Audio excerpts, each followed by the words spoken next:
guest today, Chamath Palihapitiya. He's the CEO of Social Capital, a part owner in the Golden State Warriors, and the chairman of Virgin Galactic.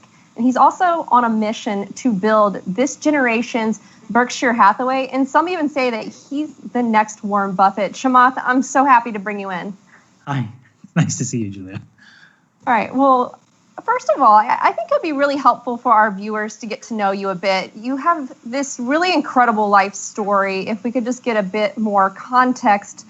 Your family was an immigrant family. You grew up in Canada on welfare. You have made it to the top. You were an executive at AOL, Facebook. You started Social Capital with this mission to solve really hard problems as it relates to society. I was hoping you could share your worldview, how your life experiences, even the life experiences in the last 3 months, maybe have changed or shifted. What is that view for you? Well, the best way to describe this, if you want to think about it visually, is there's a game show called The Price is Right. And one of the games is called Plinko.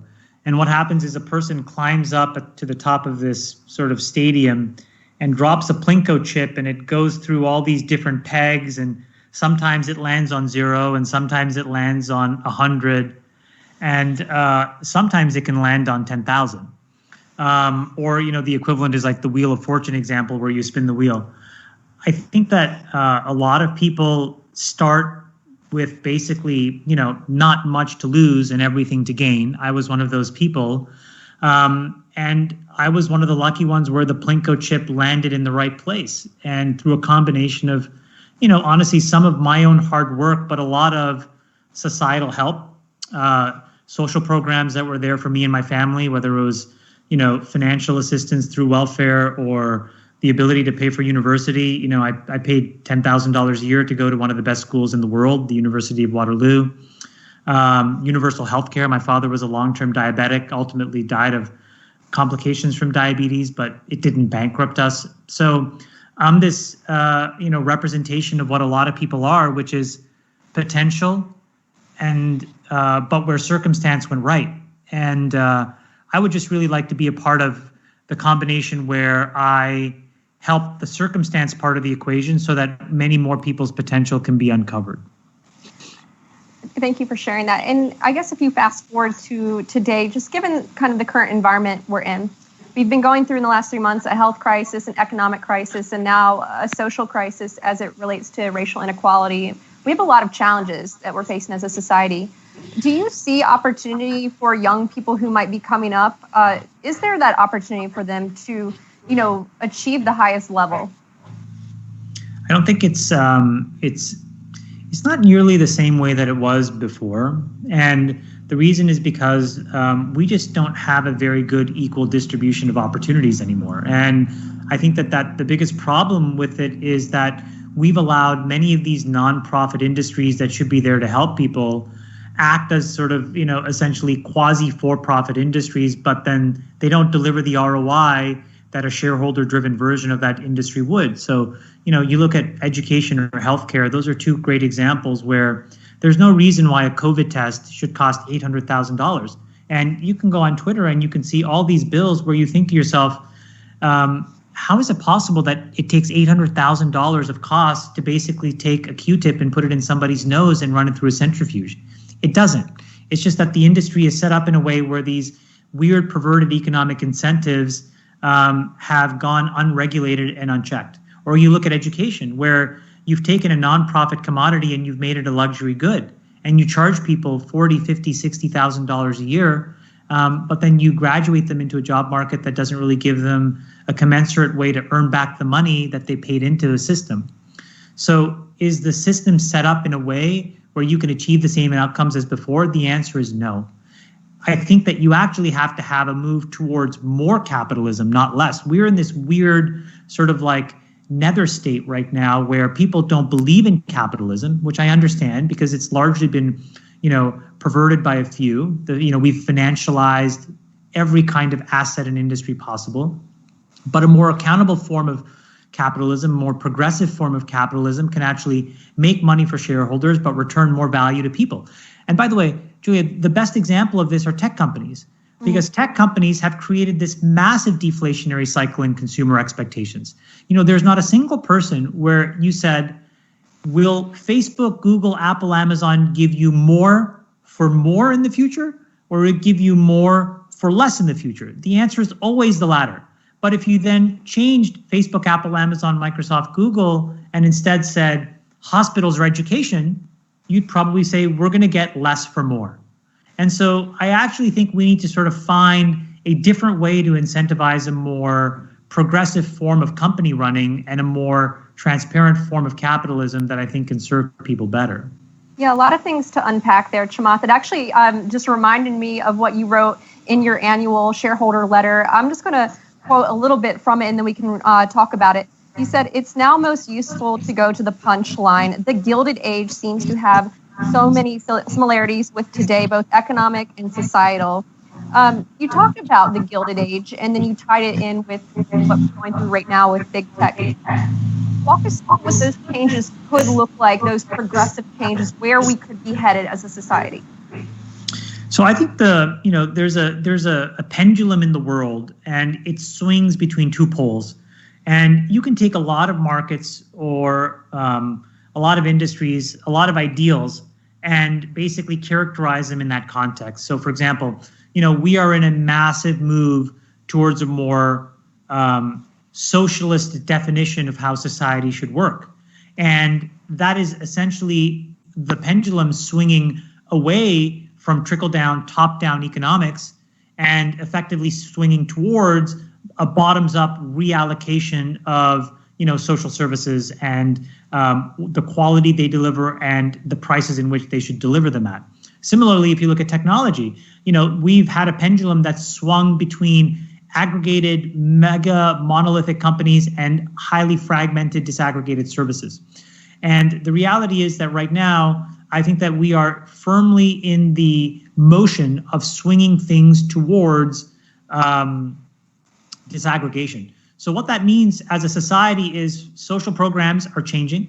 I think what that means is that we're going to have a lot more things given to people at lower and lower cost. And those things will be consumed by many companies who can give that to consumers versus the few companies doing it. So what it means for tech is probably that it gets regulated, it gets taxed, it basically gets broken up. And that's sort of more a reflection of the moral temperature of society than it is on anything necessarily nefarious that these tech businesses are going to do or have done. It's just that I think people are tired of a few companies owning and controlling too much of the real estate and surface area. It's just kind of where we're headed right now. I do want to bring this up because I know you've talked about it in the past, and I was hoping maybe you could weigh in here. Facebook, there's a lot of talk about Facebook these days. I think there's this campaign right now. You have 300 companies who have paused their advertising in the month of July. It's called the Stop Hate for Profit campaign. You worked at Facebook back in 2007. And I believe it was a Stanford talk that you kind of expressed maybe a bit of regret. I don't know if that's the right word, but you kind of talked about maybe the social networks in general kind of tearing at the social fabric. I would just like to get your update on Facebook today. So maybe to go back to this pendulum analogy, if you look at what happened in cable news or traditional broadcast television, I think it's really instructive. In the 1940s and 50s, we had, initially 3 mega stations, NBC, CBS, ABC. And then over the course of the next 60 or 70 years, through a combination of deregulation and legislation and government incentives, as well as economic incentives by different, capital market participants, what we saw was an explosion of content. And what we saw were consumers who initially felt that 3 stations were enough, realized that they wanted 30 and then 300 and now 3,000. And I think that's exactly what's happening online, because we started at a place where there were really, 2 or 3 major outlets. And those 2 or 3 major outlets had to serve everybody. And what I think we're finding is that it's basically impossible to serve everybody with the same product, that there is no Swiss Army knife approach that works. And so what happens, if you ask me, is what I see happening right now is that Twitter tends to be pivoting more towards the liberal left. Facebook tends to be pivoting more towards the right and the libertarian. at least in America. And I think different products, TikTok, I think, is firmly less about a political persuasion, but more of an age demographic persuasion, and largely Gen Z with some millennials, and then, folks like me who want to pretend we're still millennials. But the reality is that there is this really interesting disaggregation that's happening in media. And, these companies are media companies. And I think that governments will regulate them as such. But as that happens, other products and services will emerge that fit niche audiences that meet the narratives that, frankly, they want to hear in ways that I think that's just the unfortunate reality of where we are as a society, which is that it's hard to find a way in a de-escalated manner to question your assumptions without feeling attacked. And until we fix that problem, which was more sort of a moral decision by society, these products will get more and more fragmented and serve more and more niche audiences with specific kinds of content.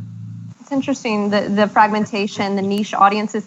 Does that also, I'm just kind of throwing this out here, does that open up maybe an investment opportunity? Is that something, I don't think that would be something you're interested in, but I would be curious if that's something that would be of interest from an investment perspective, looking for maybe more niche areas.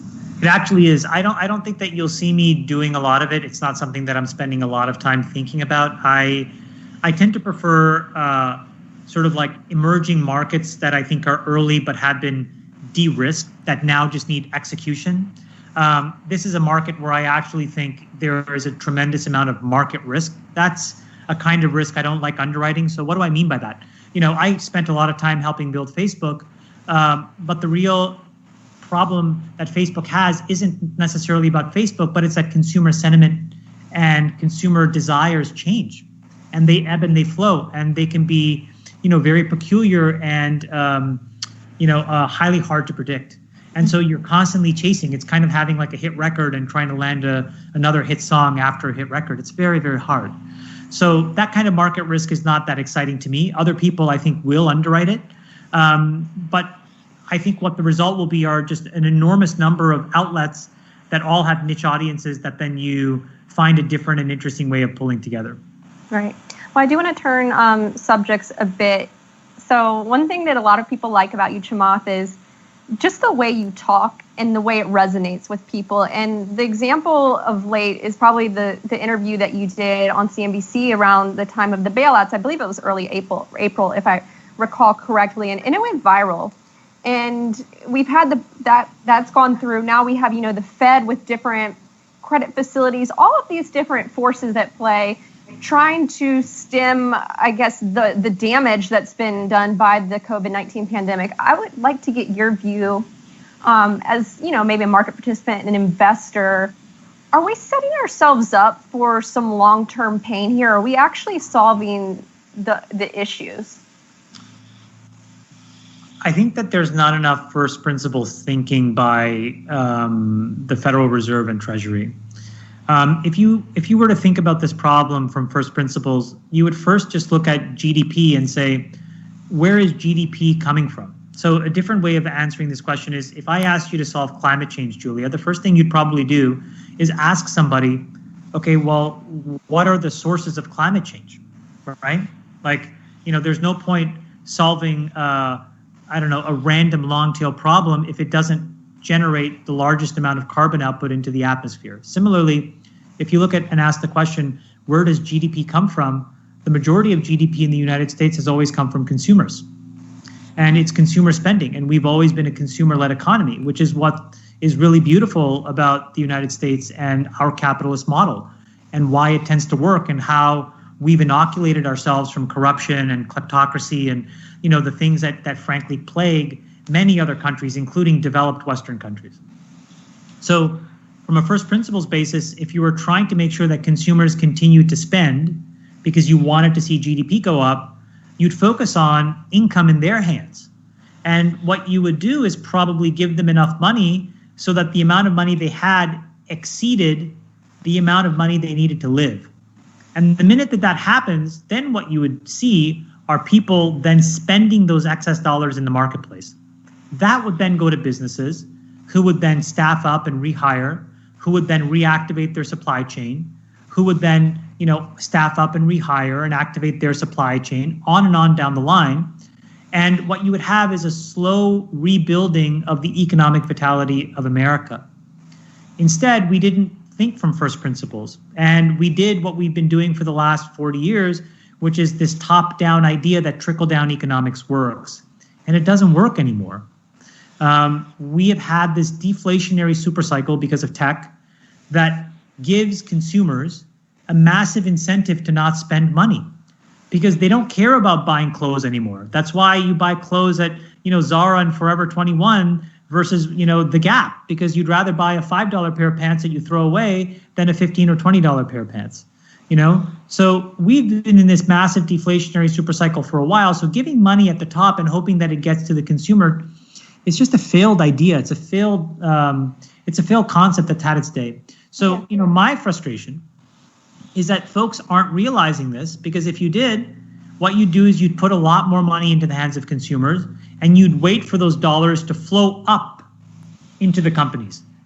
And instead, what we did was we gave hundreds of billions of dollars in all kinds of random ways, and it's all largely going to go to waste, and it distorts the market. It makes it very hard to be anything except long the market. I'm long the market, and I have cash. Would I love to be isolating certain things that I think are, not set up for success, or trying to buy things cheap? Sure, but it's not possible right now. Right. And of course, not everyone's exposed to the market. So it makes you also wonder, are we exacerbating inequality in our country through these programs? No, we fundamentally are. And that's the other thing. It's a fallacy that, retail Main Street owns equities. And, whatever you want to think about Robinhood or all of these other things, DDTG, all this stuff, these are like long tail, small phenomena. Unfortunately, not enough retail investors own a participation in the equity markets of the United States. And so, when equity markets go up, it disproportionately helps institutional money and multi-generational money. And that doesn't have a real net positive impact to average normal people. That's why I think, again, putting money in the hands of those folks would have a much more positive impact. Mm-hmm. I also want to talk about leadership. Maybe there might be even, we could probably say, safe to say there's been a void of leadership as of late, but I'm talking about future leadership. And I just want to read a tweet that you put out. You said, quote, "Earlier this year, I decided to donate to the Democrats whenever Trump did something cruel, reckless, or strategically incomprehensible. He has exceeded all my expectations. He is responsible for 750,000 to the Dems and counting." And in a reply tweet to that, because somebody said, even Alexandria Ocasio-Cortez, you said, quote, "I love AOC. She will be president one day. I will be there when she's ready." I was hoping you could speak to maybe what the future of leadership in this country could look like, should look like. I think that what we're seeing right now is the disintegration of both the Democratic and Republican parties. And I think that, broadly speaking, that disintegration is really a good thing. I have no party affiliation. I really consider myself an independent, and I value that independence. And I would vote for a Republican. I would vote for a Democrat. I try to vote a person at a point in time. And right now, and my belief has largely been the following, Julia, which is that, politicians at their best are do no harm. Because the real things that move society forward are incentives. And incentives are best designed by people who are experts of policy, not experts of politics. And policy people are folks that have decided to study governance their whole lives because they care about it. And they understand how incentives can drive your and my and other people's behavior. So what I would love is a political class, broadly speaking, across both aisles, who just get out of the way and who don't make things worse, and who allow us to do what we're all capable of doing, which is taking care of ourselves and fending for ourselves. And at the edges, design incentives so that we can take care of ourselves in a more humane and, thoughtful way. So in that context, I spent a lot of time trying to understand where the parties are going. And I think what's happening is that the Republican Party is going to get torn apart because of people's affiliation or lack of affiliation with Donald Trump. Similarly, I think the Democrats are, too beholden to a gerontocracy class that's frankly fading away. It's the reason they lost the election. And I think people are very perceptive of that. So why is AOC interesting to me? Because I think she represents a standard bearer of the movement in the left. By the way, I also think that there's going to be standard bearers, young, dynamic leaders in the right that do the same thing. And what that's going to do is actually create a movement among centrists. And so, the thing I didn't tweet out is I think AOC is wonderful. I think what she stands for is really unique and special. I also think I would say the same thing about a Republican, a young, dynamic personality who has a modern view of economic theory and, social programs, which is sorely needed. But then what will happen when both of those two poles exist at scale is that there is an opportunity for somebody down the middle to unify the country. So I think the pendulum is swinging towards progressives, and then it'll swing back to centrism. I think centrism is where most of the good will be done. But that's sort of my thoughts. But I think AOC is spectacular. Yep. Well, you've certainly made a name for yourself, and you have people who listen to you and respect your views. I was wondering, Chamath, when you look at social capital and just your broader ambitions, where do you see the ability, and how do you see your ability to really have impact and influence and make change when it comes to some of the most pressing problems? You open up your website, the first thing is that you're out to solve the world's hardest problems. Where do you see the opportunity? Well, I just think that there are a lot of markets that, frankly, prevent progress.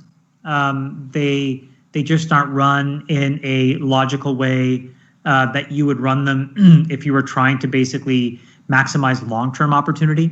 I think too many industries are run for short-term cash flow, and that speaks to, frankly, the markets that have been distorted, that are too financialized, that frankly are run by financial engineers and not enough true engineers. So I like to look at markets that I think, again, are at the very early stages of having been de-risked from a market adoption perspective and now just need execution risk. I love businesses like that. That's sort of why, I fell in love with Amazon very early on. And I sold all my Facebook stock in 2014, and people just thought I was an idiot. I presented a $3 trillion market cap case on Amazon in front of 5,000 people at the Lincoln Center for Irisone, and I was laughed off the stage.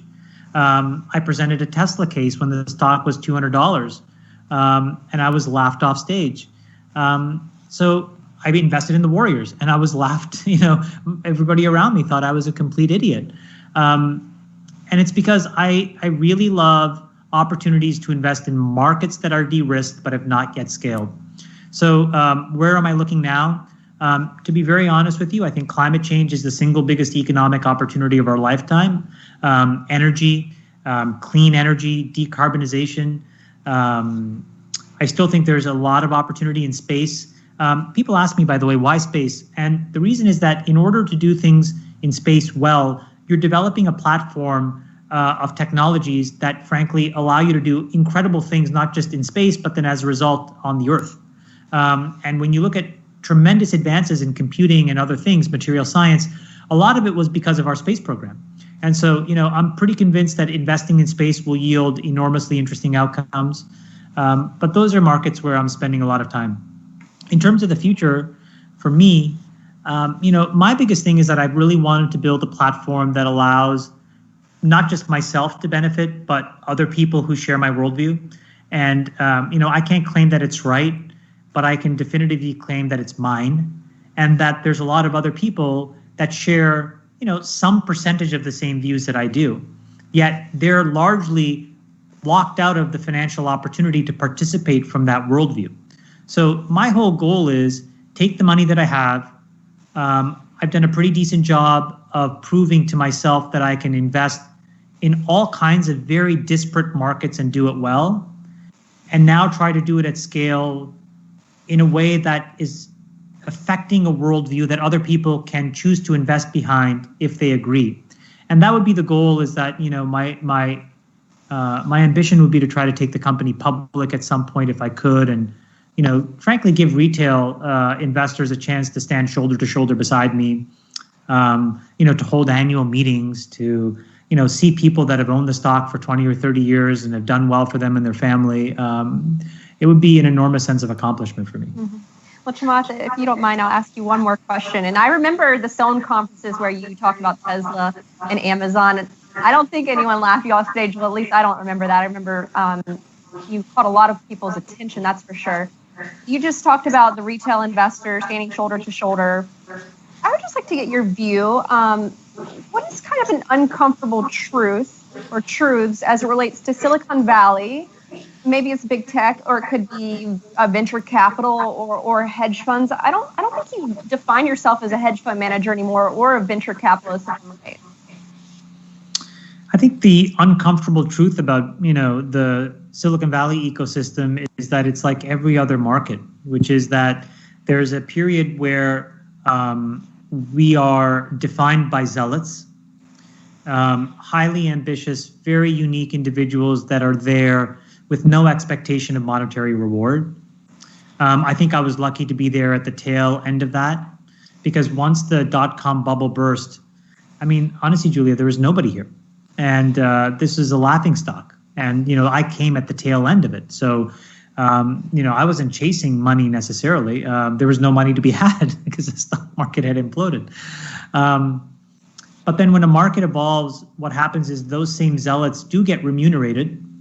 And then it attracts all kinds of actors who then focus on the money. And we're firmly in that second phase. And I don't know what corrects that, but Silicon Valley is no better than anybody else. And we're no smarter than anybody else. And in fact, we're probably, morally a little bit less strong than other markets, because in other places, in other sectors of the economy, you've had to be there because you loved it. And here, I think a lot of people are there because they think they're going to get paid.